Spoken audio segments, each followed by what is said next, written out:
जय हिंद साथियों, मैं इंद्रेश कुमार कपूपरा कंपटीशन स्टडी के इस मंच पे आप सभी का हार्दिक अभिनंदन करता हूं। भारतीय राज्य व्यवस्था की श्रृंखला चल रही है और इस श्रृंखला में आज आपके सामने संसद का एक पार्ट लोकसभा लेके आया हूं।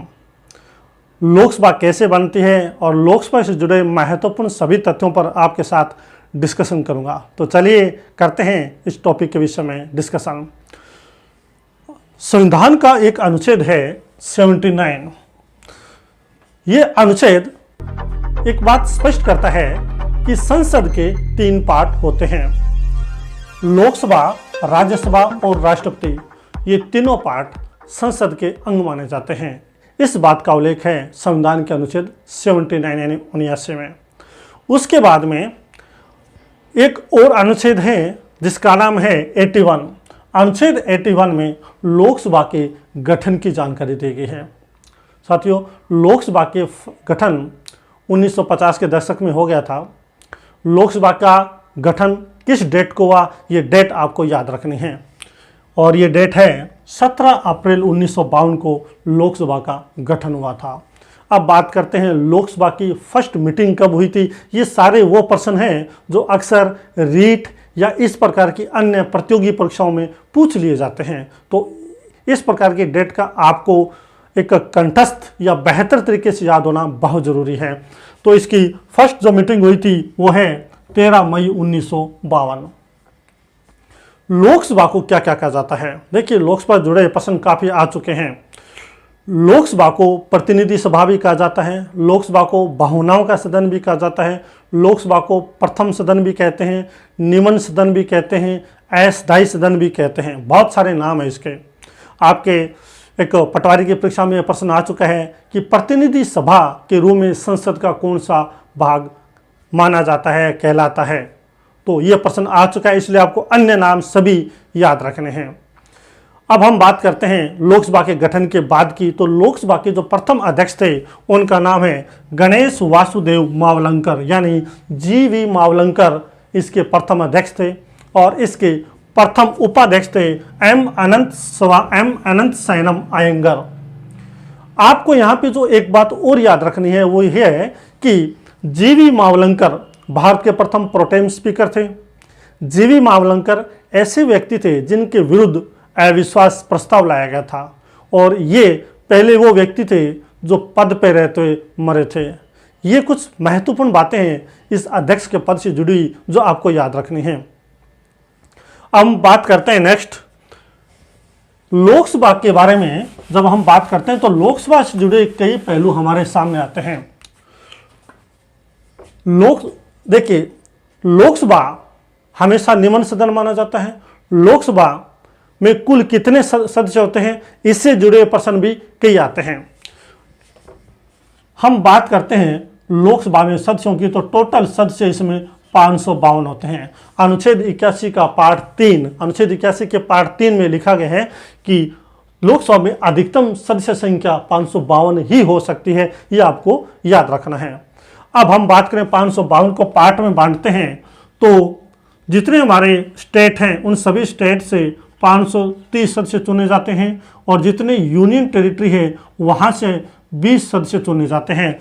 यानी 520 और 20 50 हो गए। अब बच गए बाकी 2। तो बाकी जो सदस्य हैं वो नॉमिनेट होते हैं। ऐसे नॉमिनेट सदस्यों की संख्या 2 है। ये नॉमिनेट होने वाले सदस्य कौन से हैं? तो आपको मैं बताऊं कि अनुच्छेद संविधान का एक अनुच्छेद है 331 जिसमें लिखा गया है कि जब राष्ट्रपति को लगे कि एंग्लो इंडियन समुदाय से लोकसभा में किसी को प्रतिनिधित्व नहीं मिला है तो ऐसी दशा में राष्ट्रपति को यह अधिकार है कि वह एंग्लो इंडियन समुदाय के 2 सदस्यों को नॉमिनेट कर सकता है। तो ये 2 सदस्य है नॉमिनेट होते हैं। एट प्रेजेंट इलेक्शन होते हैं 545 के। एट प्रेजेंट इलेक्शन होते हैं 545 के। अब आपके दिमाग में यह प्रश्न आ रहा होगा तो बाकी के 7 सदस्यों का क्यों नहीं हो रहा? तो आपको याद रखना है कि बाकी के जो 7 सदस्य हैं उनका जो कॉन्स्टिट्यूएंसी है, निर्वाचन क्षेत्र है, वो पाक ऑक्युपाइड कश्मीर में आता है जो एट प्रेजेंट वैधानिक तरीके से अपने इंडिया में नहीं है। इस वजह से ये 7 सीटें खाली रहती हैं। टोटल 552 है, 545 के लिए इलेक्शन होता है। और कौन कौन से, ये पूरा डाटा मैंने आपको सामने रखा है। ऐसे प्रश्न ही अक्सर परीक्षाओं में आते हैं, इसलिए मैं फिर एक बार दोहराता हूँ कि पूरे डाटा को आप बेहतर तरीके से याद करें।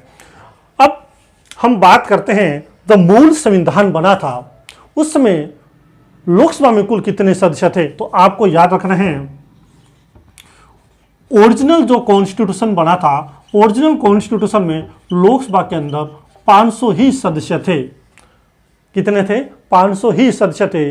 तो बाद में इसमें सदस्य संख्या बढ़ाई गई थी। अब उस समय जब आप रीट की परीक्षा में अपियर हो रहे हैं तो आपको ये बात भी याद रखनी चाहिए कि मूल जब संविधान बना उसमें सदस्य संख्या 500 थी, तो उनमें राजस्थान के कितने सदस्य थे? आपको याद रखने कि उसमें राजस्थान के अंदर सिर्फ 22 एमपी चुने जाते थे राजस्थान से। मूल संविधान के 500 सदस्यों में से 22 राजस्थान से चुने जाते थे। ये बात आपको याद रखनी है। चलिए नेक्स्ट अब हम 530 के बारे में बात करते हैं। तो इलेक्शन के बारे में ज़रा जान लेते हैं। लोकसभा के सदस्यों का जो इलेक्शन होता है उस इलेक्शन का सिस्टम है फर्स्ट पास्ट द पोस्ट। देखिए, फर्स्ट पास्ट द पोस्ट ये एक ऐसा निर्वाचन सिस्टम है जिसमें जिसके सबसे ज़्यादा वोट आते हैं वही निर्वाचित माना जाता है। लोकसभा के सदस्यों का इसी पद्धति के आधार पर निर्वाचन होता है। लोकसभा का सदस्य बनने के लिए कितनी एज चाहिए ये भी आपको याद रखना है। देखिए, लोकसभा का सदस्य बनने के लिए मिनिमम 18 वर्ष की एज होनी चाहिए। अब इसके साथ एक डाटा आपको और भी याद रखना है। वो डाटा ये है कि 1989 में 61वां संविधान संशोधन हुआ था। उस संशोधन के द्वारा उम्र 21 वर्ष से घटाकर 18 वर्ष कर दी गई थी। ये डाटा भी जरा आपको याद रखना है। 61वें संविधान संशोधन द्वारा ये डाटा गिरा की उम्र कितनी कर दी गई थी? 21 से 18। और एट प्रेजेंट 18 वर्ष का व्यक्ति एमपी को वोट दे सकता है। अर्थात कोई भी व्यक्ति जिसकी एज 18 वर्ष है वो एक मतदाता होता है। अब हम इसके सदस्यों की योग्यता पर नजर डालें लोकसभा के, तो ये भी मैं आपको बता देता हूं। देखिए, सबसे पहला आपको याद आता है वह भारत का नागरिक हो। भारत का नागरिक हो, सबसे पहले योग्यता तो यही आती है। और उसकी एज कितनी होनी चाहिए? उसकी उम्र है मिनिमम होनी चाहिए 25 वर्ष। उसकी एज मिनिमम 25 वर्ष होनी चाहिए। इसके साथ यह भी लिखा हुआ है कि वह केंद्र या राज्य सरकार में किसी लाभ के पद पे नहीं होना चाहिए।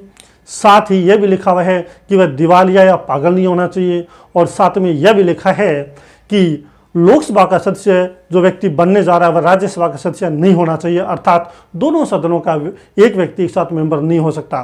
साथ ही आपको यह भी याद रखना है कि वह यदि राज्य विधानमंडल का सदस्य है तो उससे पहले त्यागपत्र देना पड़ेगा। इस प्रकार से साथियों आपको ये बातें लोकसभा की योग्यता की संबंध में याद रखनी है और बाकी जो योग्यताएं हैं वो संसद पे छोड़ दी गई है। तो ये कुछ मेन बातें हैं इसकी योग्यता से संबंधित। अब बात करें शपथ की, तो लोकसभा के सदस्यों को शपथ कौन दिलाता है? वैसे राष्ट्रपति इसके लिए नॉमिनेट होता है। आपको याद रखना है इसके लिए संविधान का एक अनुच्छेद आता है 99 जिसमें शपथ के बारे में लिखा है जितने भी सांसद होते हैं उनको शपथ दिलाने का काम राष्ट्रपति या उसके द्वारा अधिकृत व्यक्ति करता है। और जो लोकसभा में एक बार लोकसभा का जब चुनाव होता है तो उसमें सीनियर व्यक्ति को राष्ट्रपति शपथ दिलाता है। वह सीनियर व्यक्ति फिर प्रोटेम स्पीकर बन जाता है और वही प्रोटेम स्पीकर बाकी सदस्यों को शपथ दिलाता है। हालांकि प्रोटेम स्पीकर के विषय में संविधान में कुछ भी वर्णित नहीं है और न ही लोकसभा के चुनाव FTP यानी फर्स्ट पास्ट द पोस्ट इसका संविधान में कोई उल्लेख है। प्रोटेम स्पीकर द्वारा बाकी सदस्यों को शपथ दिलाई जाती है। ये सारे सदस्य संविधान के प्रति निष्ठा की शपथ लेते हैं। ये भी आपको याद रखना है। जितने भी सांसद होते हैं इनको शपथ राष्ट्रपति द्वारा दिलाई जाती है और ये लोकसभा के प्रति सामूहिक रूप से उत्तरदायी होते हैं। ये बात किस में वर्णित है? अनुच्छेद 75(3) में वर्णित है। अब एक बात और मैं बता देता हूँ कि जो लोकसभा के सदस्य होते हैं ये सामूहिक उत्तरदायित्व के आधार पर कार्य करते हैं। क्या प्रधानमंत्री हमेशा लोकसभा में बहुमत दल का नेता जो होता है वही व्यक्ति बनता है? तो अगर आपके दिमाग में ये बात है तो गलत है। देखिए, प्रधानमंत्री लोकसभा में बहुमत दल का नेता होता है, ये बात सही है, लेकिन हमेशा लोकसभा में चुना हुआ व्यक्ति या लोकसभा में बहुमत दल का व्यक्ति ही प्रधानमंत्री बने, ये गलत है। प्रधानमंत्री बनने वाला व्यक्ति दोनों सदनों में से किसी भी सदन का हो सकता है। जैसे इस समय नरेंद्र दामोदर दास मोदी जी है, वो लोकसभा के सदस्य हैं, और इससे पहले डॉक्टर मनमोहन सिंह जी थे, वो राज्यसभा के सदस्य थे। प्रधानमंत्री उस सदन का नेता होता है जिस सदन से वो जीत के आता है। यह जरूरी नहीं है कि वो हमेशा लोकसभा का ही नेता हो। चलिए आगे हम कुछ बात कर लेते हैं कुछ और महत्वपूर्ण तथ्यों की। ऐसे कौन से दो लोकसभा के अध्यक्ष थे जो पद पे रहते हुए मरे थे?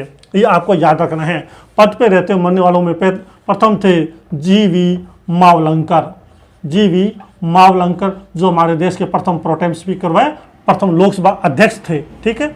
और दूसरे GMC बालयोगी, हवाई दुर्घटना में इनकी मौत हुई थी। GMC बालयोगी, ये दोनों ऐसे लोकसभा के अध्यक्ष थे जिनकी पद पे रहते हुए मृत्यु हुई थी। इसके अलावा आपको यह भी याद रखना है कि नीलम संजीव रेड्डी जो 78 में भारत के पहले निर्विरोध राष्ट्रपति चुने गए थे, वह पहले लोकसभा के अध्यक्ष थे। उन्होंने 2 बार लोकसभा अध्यक्ष के पद से इस्तीफा दिया था। इसके साथ साथ आपको यह भी याद रखना है कि लोकसभा वह कौन सी लोकसभा थी जिसका कार्यकाल सबसे लंबा था? तो वो 5वीं लोकसभा थी। 5वीं लोकसभा का कार्यकाल सबसे लंबा था। 1971 से लेकर 1977 तक का कार्यकाल था। और सबसे कम कार्यकाल 12वीं लोकसभा का था, जिसका कार्यकाल 1998 से लेकर 1999 था। अब आता है कि कोरम की बात। देखिए, लोकसभा का कोरम, जब हम कोरम की बात करते हैं तो लोकसभा के कोरम में ये लिखा हुआ है कि लोकसभा का कोरम होता है 1/10, अर्थात लोकसभा के कुल जितने सदस्य हैं उनका 1/10। कुल सदस्य है 545, इनका 10% हो गया, इनका 1/10 कितना होगा? 55। यानी लोकसभा की मीटिंग बुलाने के लिए जरूरी है 55 सदस्य अवेलेबल होने चाहिए। इससे कम है तो लोकसभा का कोरम नहीं बुलाया जा सकता। यह प्रश्न आपकी आ चुका है रीट 2018 में कि लोकसभा की मीटिंग बुलाने के लिए कुल कितने सदस्यों की जरूरत होती है। तो इसलिए साथियों, आपको ये प्रश्न सारे बहुत ही अच्छी तरीके से सुनने हैं, याद रखने हैं। रीट में फिर से इनको दोहराया जा सकता है। अब हम बात करते हैं नेक्स्ट टॉपिक की। देखिए, अनुच्छेद 108 में क्या है? जॉइंट मीटिंग के बारे में लिखा गया है। जब किसी विधेयक पर, संविधान संशोधन विधेयक और धन विधेयक को छोड़ के बाकी किसी विधेयक पर 6 महीने तक दोनों सदनों में से किसी एक सदन में गतिरोध बना रहता है, यानी लोकसभा ने पारित कर दिया, राज्यसभा ने 6 माह तक रोक लिया, तो इस टाइप का अगर कोई गतिरोध है पारित करने को लेके, तो उसमें अनुच्छेद 108 के तहत राष्ट्रपति दोनों सदनों की संयुक्त बैठक बुलाता है, ठीक है। वहीं अनुच्छेद 108(18) में लिखा गया है कि इस प्रकार की संयुक्त बैठक की अध्यक्षता कौन करेगा? लोकसभा का अध्यक्ष करेगा। अब ये अनुच्छेद आपको याद रखने हैं। वहीं अनुच्छेद 109 में लिखा है कि धन विधेयक हमेशा ही लोकसभा में पेश किया जाएगा, राज्यसभा में नहीं। कोई विधेयक धन विधेयक है या नहीं, इस बात का फाइनलाइजेशन कौन करता है? अनुच्छेद 110 के तहत लोकसभा का अध्यक्ष करता है। अनुच्छेद 110 के तहत ये कुछ महत्वपूर्ण बातें हैं जो मैं चाहता हूं आपकी प्रतियोगी परीक्षाओं में अक्सर पूछ ली जाती है, इसलिए आपको याद रखना बहुत जरूरी है, क्योंकि लोकसभा से जुड़े काफ़ी प्रश्न आपके आ चुके हैं। लोकसभा एक बहुत ही महत्वपूर्ण सदन है, हमारे इस संसद का पार्ट है। देखिए साथियों, आज आपके सामने बहुत सारी बातें मैंने लोकसभा से जुड़ी हुई रखी है, और लोकसभा के अध्यक्ष और लोकसभा से जुड़ी कुछ बातें और रह गई है जो अगले वीडियो में आपके सामने में लेके आऊँगा। उम्मीद करता हूँ आपको ये वीडियो पसंद आया होगा, और मैं चाहता हूँ कि इन सभी बातों को आप नोट डाउन करके याद रखें, क्योंकि ये निश्चित है कि इनमें से लोकसभा से जुड़े कोई न कोई प्रश्न आपके रीट में अवश्य आएगा। और इसी के साथ आपकी शुभकामना के साथ और एक बार फिर से आपको जय हिंद बोलते हुए have a good day, have a nice day till the next video.